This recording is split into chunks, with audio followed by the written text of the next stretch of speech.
warahmatullahi wabarakatuh. Halo semuanya, jumpa lagi bersama kami di podcast Al-Fatih. Kenalin, nama aku Alena Putri. Aku merupakan siswa kelas 11 di Madrasah Aliyah Al-Muhajirin Koba. HIV atau AIDS adalah penyakit yang menakutkan bagi banyak orang. Mereka yang menderita HIV/AIDS akan merasa khawatir, takut, gelisah, dan putus asa dikarenakan belum ditemukan obat untuk penyakit ini. Yang ada hanya untuk mencegah tumbuh kembang dari penyakit ini. Lalu, apa itu HIV/AIDS? Bagaimana respon kita dan stigma masyarakat? Inilah topik yang kita bahas pada hari ini. Kali ini kita kedatangan bintang tamu yang sangat luar biasa. Beliau adalah Duta Genre Kepulauan Bangka Belitung tahun 2020 dan Duta Bahasa Kepulauan Bangka Belitung tahun 2022 serta Duta HIV Daerah Istimewa Yogyakarta tahun 2019. Beliau adalah Bapak Janurianto Syahputra. Assalamualaikum Alena. Waalaikumsalam, selamat datang Bapak. Apa kabarnya Pak? Alhamdulillah baik sekali. Alhamdulillah. Pak, aku mau nanya nih Pak, apa sih HIV itu? Kalau ditanya nih ya, kalau pembahasan tema kita hari ini kan stigma HIV di masyarakat. Jadi kalau HIV itu sendiri adalah kepanjangan dari sebuah arti kata yaitu Human Immunodeficiency Virus, di mana virus HIV ini sendiri menyerang sistem kekebalan tubuh seseorang. Jadi istilahnya kalau misalnya kita istilahnya terkena HIV, sistem kekebalan tubuh kita lah yang diserang sehingga istilahnya penyakit-penyakit itu jadi gampang masuk kayak gitu. Dari sinilah istilahnya HIV ini awal mulanya itu sendiri itu berkembang, istilahnya banyak yang mengunderestimate bahwa HIV ini adalah penyakit dari para kaum suka sama jenis kayak gitu awalnya.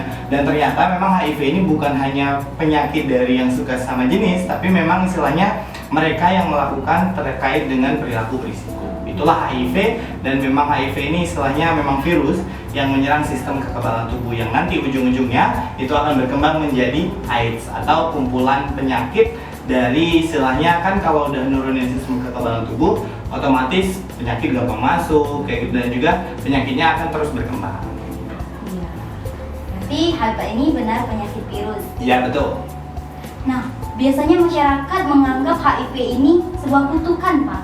Bagaimana pendapat Bapak tentang kutukan itu sendiri ya? Oke. Kalau misalnya mendengar kata bahwa HIV ini adalah sebuah kutukan, emang sering sih waktu dulu tahun 2012 waktu Bapak awal pertama sekolah SMA, itu sering banget kalau dengar kata kalau HIV itu adalah penyakit kutukan. Kenapa kutukan? Karena belum ada obat yang benar-benar bisa menyembuhkan secara total. Seperti yang Alena sebutin tadi di awal, bahwa HIV ini obatnya tuh belum ada kalau yang bisa nyembuhin secara total. Namun kalau misalnya obat yang bisa menekan terkait dengan perkembangan virusnya itu ada, yaitu yang kita kenal dengan yang namanya ARV atau antiretroviral virus kayak gitu. Dimana nanti di sini tugasnya hanya untuk nidurin si virusnya ini sendiri biar nanti tidak berkembang terlalu cepat kayak gitu. Jadi menurut saya pribadi kalau penyakit kutukan itu sebenarnya bukan.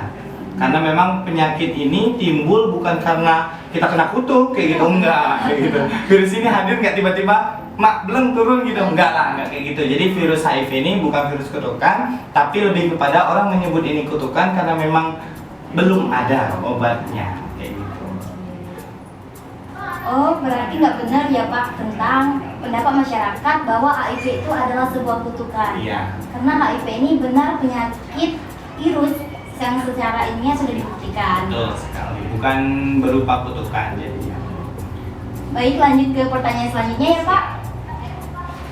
Berbicara tentang HIV itu pasti akan menimbulkan stigma di masyarakat. Nah, bagaimana itu menurut Bapak, apa yang menyebabkan stigma di masyarakat ini tinggi terhadap seseorang yang terkena HIV?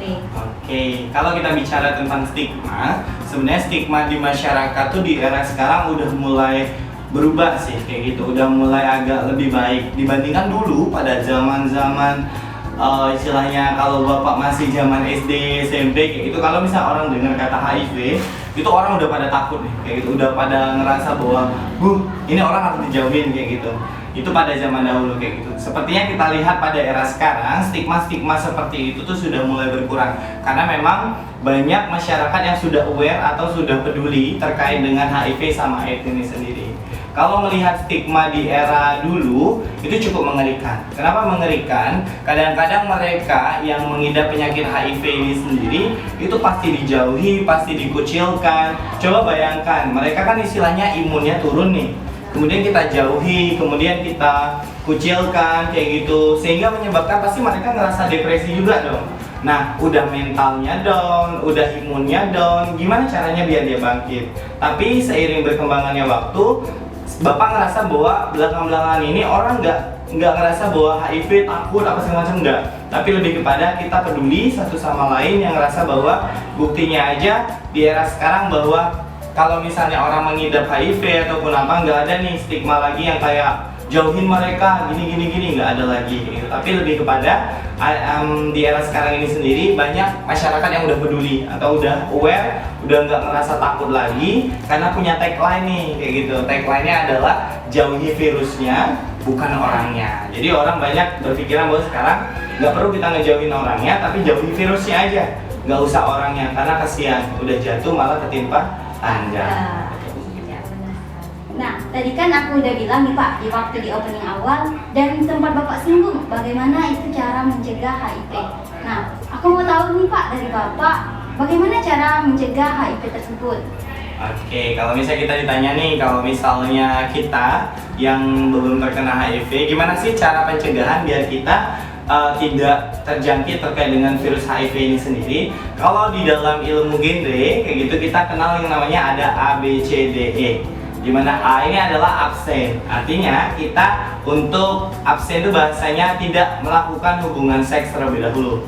Kemudian yang kedua adalah be faithful, artinya bahwa kita harus setia kepada pasangan kita. Ketika kita punya pasangan, istilahnya jangan sampai kita jajan sana, jajan sini, lebih kepada ya kalau kita pasangannya satu, ya udah satu itu aja kayak gitu. Jangan sampai nantinya banyak nih Alena kejadian bahwa dia ada yang pernah kasusnya Bapak temukan itu di Yogyakarta dulu, pernah dapat cerita dari Ibu Ana. Itu dia menyatakan bahwa ada seorang bapak-bapak yang istilahnya hobi jajan di pasar kembang kayak gitu. Nah, pasar kembang ini sendiri tuh dalam tanda kutip ya kayak gitu. Jadi istilahnya setelah balik ke rumah lagi ternyata nggak sadar bahwa dia ternyata bawa virus HIV dari jajan tadi, dan kembali lagi ke rumah. Ujung-ujungnya yang di rumah yang ngalamin HIV juga kayak gitu. Jadi istilahnya kalau bisa kita harus setia pada pasangan kita kayak gitu. Yang ketiga adalah C, yaitu kondom, dimana kita bisa menggunakan alat pengaman yaitu berupa kondom ketika memang kita melakukan hubungan seks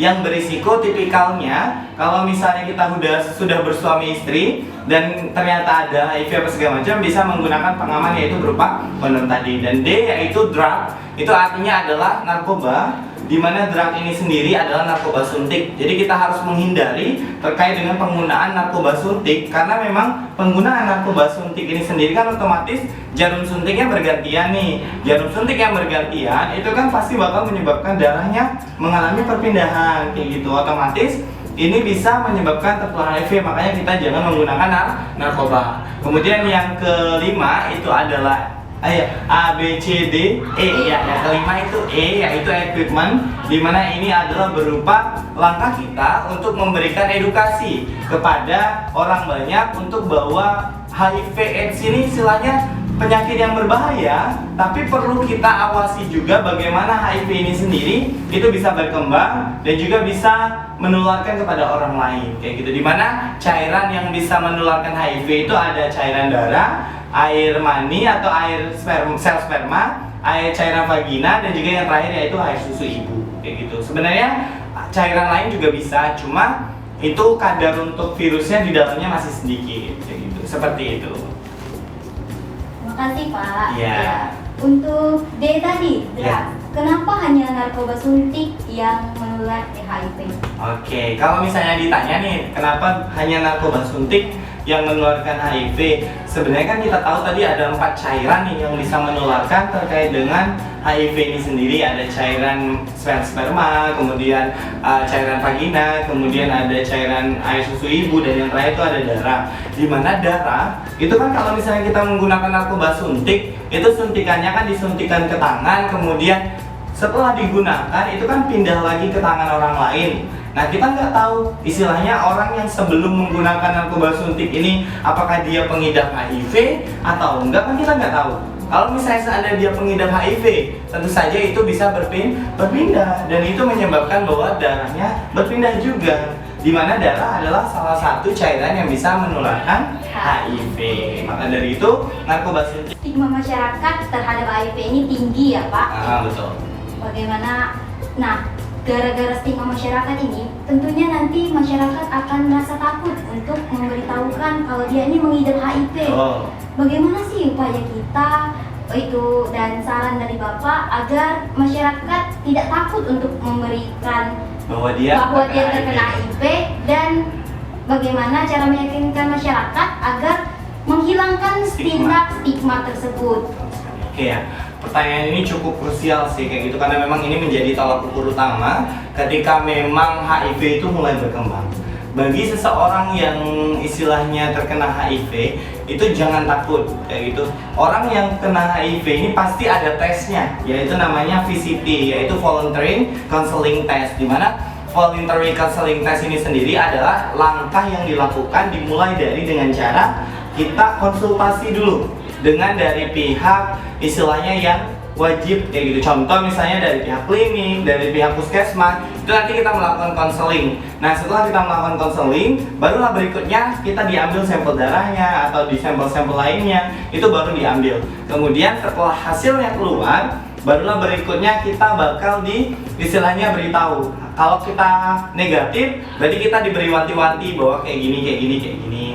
Kemudian kalau misalnya kita positif, otomatis kita juga diberikan saran bahwa alangkah lebih baiknya Bapak nanti minum obat terkait dengan yang namanya ARV untuk menekan terkait virusnya tidak berkembang terus, dan ini harus disesuaikan dengan metabolisme dari si tubuh yang kena HIV ini sendiri. Makanya kalau misalnya kita terkena HIV, itu pasti langsung diarahkan dengan baik, dan ini prosedurnya tuh udah luar biasa manis dan luar biasa indah bahasanya. Jadi kayak nggak perlu takut lah kalau misalnya orang terkena HIV, itu jangan takut kalau misalnya aku nanti dijauhin, enggak. Dan bahkan ada yang namanya panti untuk menampung dari mulai anak-anak yang terkena HIV maupun istilahnya orang-orang kelompok-kelompok yang istilahnya mereka semua terkena HIV. Bahasanya tuh ada komunitasnya. Jadi biar mereka merasa bahwa kami ini nggak sendirian kayak gitu. Dalam arti kata bahwa jangan sampai juga kita yang terkena HIV malah kita yang menularkan ke orang lain kayak gitu. Jadi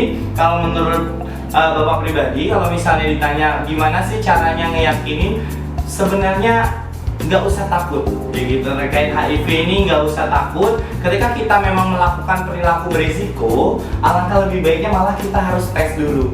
Biar apa? Biar kita tahu bahwa kita nih udah kena HIV apa belum.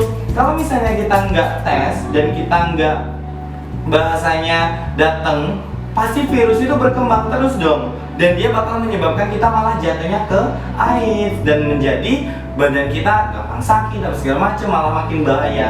Mending kita tes HIV dan tanya terkait bagaimana langkah-langkah selanjutnya ke pihak-pihak yang memang berwenang, seperti contoh dari puskesmas, klinik, kayak gitu, dan juga organisasi-organisasi yang non pemerintah juga ada kok yang menyediakan terkait ini sendiri. Dan juga kalau misalnya ditanya nih, bagaimana sih biar stigma ini nggak negatif kayak gitu, kuncinya satu, edukasi. Edukasi ini dalam arti kata bukan berarti hanya sosialisasi saja, tapi lebih kepada kayak iklan-iklan yang ada di pemerintah juga harusnya bisa memberikan edukasi yang positif. Harusnya bisa juga memberikan gambaran bahwa HIV ini memang berbahaya, tapi bukan berarti bahwa orang yang kena HIV ini harus dijauhi. Harusnya iklan-iklan, ada film-film itu yang bisa memberikan edukasi secara nggak langsung. Karena kita tahu bahwa Renaya zaman sekarang ini kalau misalnya kita lewat sosialisasi bosen, bener banget, bosen banget. Makanya dengan cara bisa lewat film, bisa lewat iklan yang istilahnya anak muda banget lah kayak gitu, kayak ngomongnya antara lo gue kayak gitu bahasanya seperti itu. Apalagi banyak platform nih ya Pak, ya, di Instagram, TikTok itu bisa dibuat edukasi untuk mengedukasi banyak orang. Betul. Tadi kan pernah Bapak singgung tuh, Bapak pernah terjun langsung ke lapangan waktu di Yogyakarta.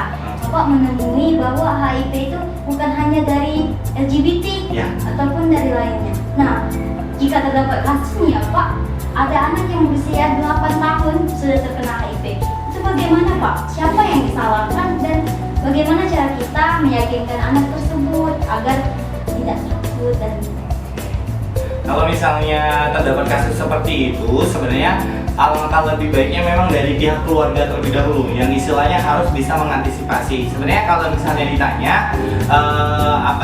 ada nggak anak-anak kecil yang itu dia positif HIV, banyak banget. Sampai itu di Solo itu tuh punya yang namanya kayak panti asuhan khusus untuk anak-anak yang mengidap HIV. Nah ini sendiri, panti ini sendiri tuh bertujuan untuk memberikan istilahnya bahwa kamu tuh tidak sendirian. Kamu tuh di sini nggak ngerasa bahwa masa depanmu hancur, nggak seperti itu. Jadi harapannya panti asuhan ini sendiri itu bisa memberikan istilahnya gambaran yang baik untuk para anak-anak dengan HIV ini sendiri agar mereka merasa bahwa aku nih masih punya harapan hidup kok. Aku masih punya masa depan yang cerah kok. Dengan aku virus HIV ini sendiri ada di tubuhku, ya aku dengan cara minum obat terus-terusan kayak gitu. Harapannya dengan minum obat ini sendiri virus itu bisa jadi tertekan dan juga dia masih bisa beraktivitas seperti biasa. Tapi istilahnya kalau saya pernah melihat di salah satu platform di Instagram itu di luar negeri ada anak kecil umur 8 tahun. Jujur saya merasa terinspirasi oleh dia. Kenapa? Karena memang istilahnya beliau yang dengan HIV ini sendiri kan otomatis mereka menganggap bahwa hidupku ini udah nggak lama lagi.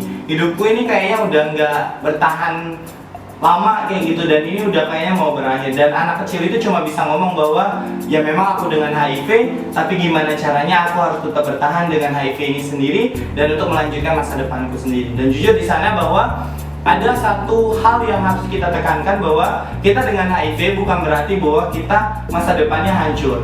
Tapi kita bisa tetap harus menata masa depan kita dengan cara bahwa ya kita harus istilahnya berikhtiar kayak gitu. Kalau kita udah melakukan yang jelek-jelek di belakang, otomatis masa depannya harus jauh lebih baik. Kalau kita ngelakuin maaf kayak gitu, hobi jajan apa segala macam dan itu menyebabkan kita HIV, ya langkah selanjutnya ya kita ya jangan kayak gitu. Biar nanti HIV-nya tidak terus berkembang, kemudian kita minum ARV-nya kayak gitu dan kita istilahnya bisa terus menata masa depan kita agar lebih baik lagi. Dan jujur ketika melihat anak kecil yang terkena HIV ini sendiri itu agak miris sebenarnya kita yang istilahnya kok bisa sih kayak gitu anak kecil ini terkena HIV dan tapi mau gimana lagi kalau memang itu bersumber dari orang tuanya kan itu bisa turun ke anaknya karena memang terkena virus HIV ini kan ada air susu ibu yang mampu menularkan kayak kemudian juga ada air cairan darah kayak gitu sperma dan juga vagina. Tentu saja mungkin anak ini Nah, kurang lebih seperti itu ya Pak pembahasan kita pada hari ini tentang apa sih HIV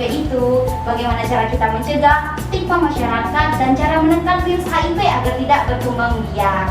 Mau dong Pak sarannya untuk teman-teman yang di luar sana yang terkena HIV agar tetap semangat dalam menjalani hidupnya.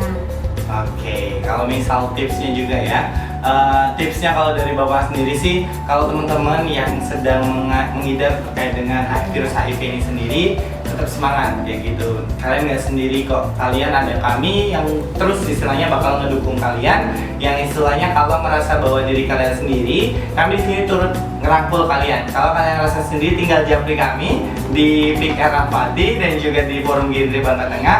Kalau merasa sendiri nanti tinggal japri kayak gitu. Kita nanti bareng-bareng berkegiatan yang positif. Yang terpenting bahwa jauhi virusnya bukan orangnya. Karena kami punya prinsip yaitu virusnya aja yang jauhi, bukan orangnya kayak gitu. Maka dari itu kalian harus tetap semangat.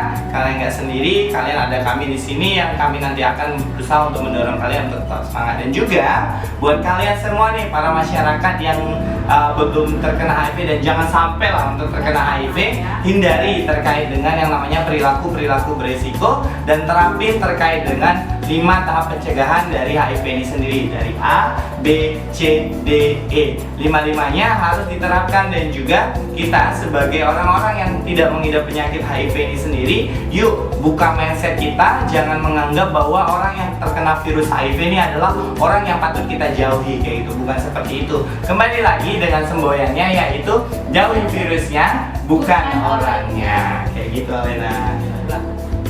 Nah, itulah tadi pembahasan kita tentang apa itu HIV, bagaimana cara mencegahnya, dan kita harus menjauhi virusnya, bukan orangnya. temuin doang. Nah, itu tadi pembahasan yang telah kita bahas bersama Bapak Jan Nuryanto Syaputra tentang HIV, bagaimana cara kita menekan virus HIV, kepedulian kita dan stigma masyarakat terhadap orang yang terkena HIV. Sampai jumpa di podcast berikutnya. Assalamualaikum warahmatullahi wabarakatuh. Salam genre. Dadah.